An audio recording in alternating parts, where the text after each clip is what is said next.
Generative social interaction can occur between human and non-human actors, between the self and objects of the environment. Exchange between human and object can be materially productive and should be included in understandings of socially engaged art practice. This essay aims to widen anthropocentric definitions of what is considered social in regards to social practice. A painter painting with gouache, any content they like, is different than a painter painting with the social, cultural significance of the medium. I refer to sections from Education for Socially Engaged Art by Pablo Helguera, a book that was in my introduction and guide to social practice to support my ideas. This writing, supported by images, is itself an artifact of my experience in Yonkers, New York, assigned to create a socially engaged work for my graduate class. My performative work there led me to produce this script. During my second semester within the Media Arts and Culture program at Purchase College in New York, my Practice 2 course, an artwork production course, was held at the Riverfront Yonkers Public Library. The reason for meeting off campus was so that we could produce and present publicly a socially engaged artwork within the community.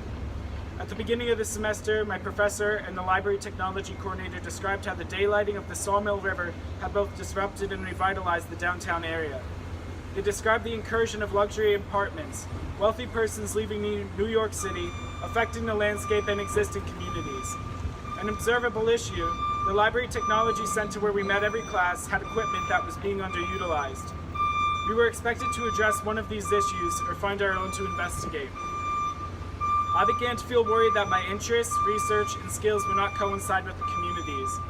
Helguera says wisely, if, however, the artist acts solely as agent and completely obeys the decisions and follows the interest of the community, in which the artist's job is only to solve a problem as a professional technician, such gestures of service are usually well-intended, but they are in essence paternalistic and reflect the same lack of interest in open exchange as an artist who imposes his or her vision on a community. I struggled to see my own artistic objectives belonging in Yonkers. I was aware not to enter Yonkers as a missionary. As a white, male-passing person from a graduate program in Westchester County, New York, my presentation affords societal privilege. I felt I was contributing to the gentrification of Yonkers, colonizing a space that did not belong to me. Though the invitation to enter the space was extended to me, it was so indirectly. I felt uncomfortable to address subjects such as oppression and appropriation within Yonkers, as they did not affect me. Some would call this feeling white guilt, but identifying it then as such did not help to resolve it. When I expressed my discomfort, my professor told me to try and integrate a project that I was already working on into the space, to think of Yonkers as a host, a platform. I showed project proposals to my professor, class guest speakers, the library technology coordinator, and the library gallist, but my projects were not supported. One of these projects was an interactive video projection. As viewers walked through the projection, white light would appear around them. The project was simple and unspecific. I thought its universality made it appropriate for the space.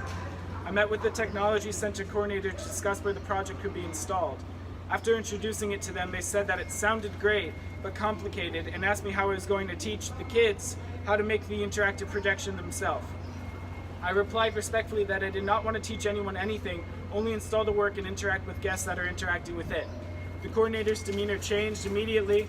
They hurried the rest of our conversation, denied me the contact of the library gallist, and ushered me back into the classroom. I had the impression that the coordinator wanted my peers and I to teach in the Technology Center. And because I was not interested in doing this, the coordinator was not interested in me or my work. For class, it was mandatory that we attend a workshop in the library in an effort to engage the community. I attended the Job Search Help workshop, all the while feeling like an outsider, observing the people there. I engaged with a few people, but my interests were not reciprocated or understood. Being that I am employed, I felt guilty again. I wondered which communities in Yonkers would accept me. Weeks later, the library galleries came to speak about their work in Yonkers during one of our class sessions. I presented the projection project to them, but they did not consider the interactive projection socially engaged. I presented another project inspired by the Job Search Help workshop to the library gallerist. During the workshop leader would ask everyone she met with, "How can I help you?" For my project, I would make a flyer that read, "How can I help you?" with a phone number to reach me that could be ripped off at the bottom. I had done another project like this before, successfully, where I distributed my personal phone number to strangers who had freedom to message me anonymously. The gallerist described the project as problematic, suggesting, who was I to offer help to the Yonkers public?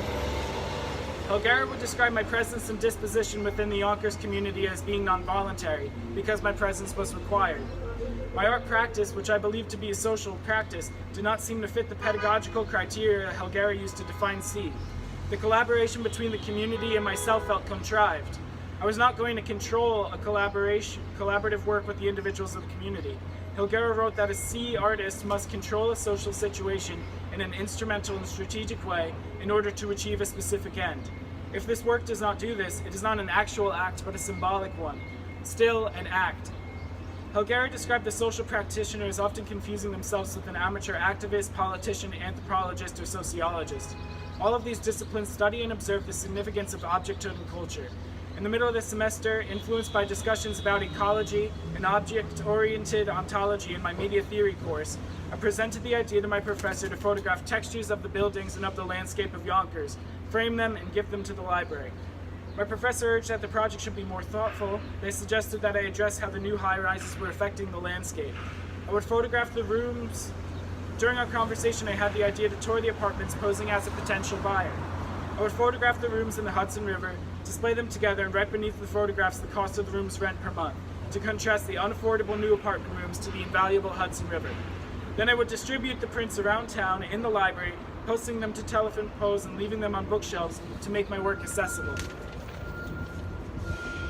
Helgera describes the individual as the construct of a vast collectivity of people who have influenced one's thoughts, one's values. A plural entity, to speak to oneself is more than a solipsistic exercise. It is rather a silent way of speaking to the portion of civilization that is summarized in our minds. In this way, I believe that social exchange can occur internally, silently, within the self, and certainly between self and objects, which have their own weighted cultural associations. I toured 2 apartment buildings, Sawyer Place and Hudson Park, posing as a young man from New York City, looking to move into Yonkers with my wealthy partner when I started graduate school in the fall. My husband and I's budget was around $3,000 a month. I wanted to see the largest rooms.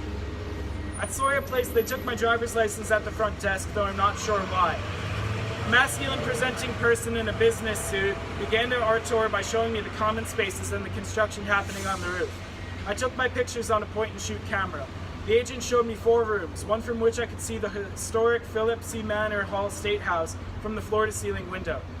The agent showed me a furnished room, staged, to get an idea of how the rooms could be decorated. I complimented his taste.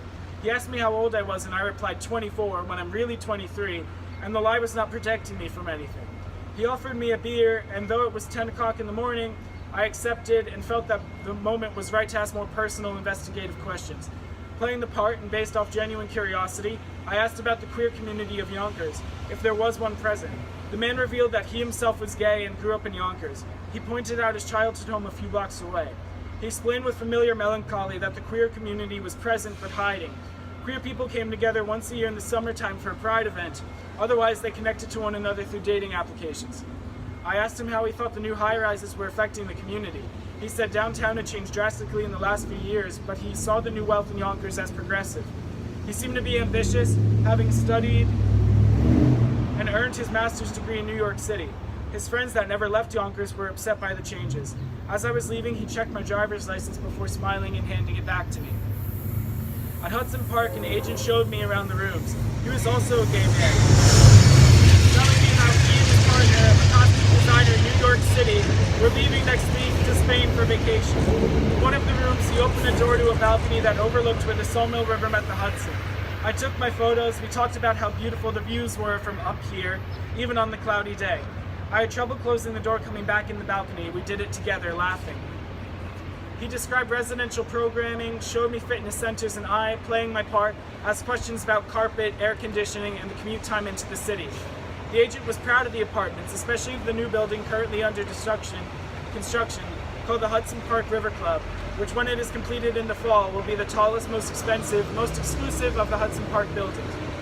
The agent was excited to show me the indoor pool and roof common space still in development. Both agents were supportive of the luxury apartments, probably because they are on the better side of it, paid to promote it.